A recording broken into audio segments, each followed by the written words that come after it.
سيف لي فيديو على السريع. اهم كورسات واهم تدريبات في فتره الكليه، دراسه الانجليش.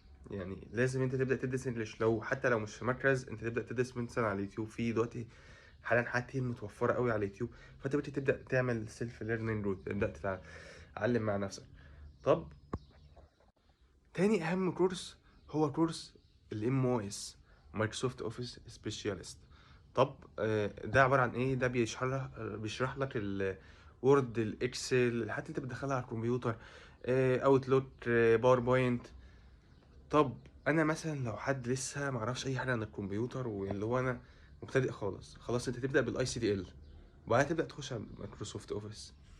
بس انت تشوف، انت تبدا، انت لو ما تعرفش حاجه عن الكمبيوتر ابدا بالاي سي دي ال، وتبدا تشوف الكورسات المتخصصه بمجالك على حسب انت مجالك، مثلا اكاونتنج، ايه المجال اللي انت فيه اساسا عموما.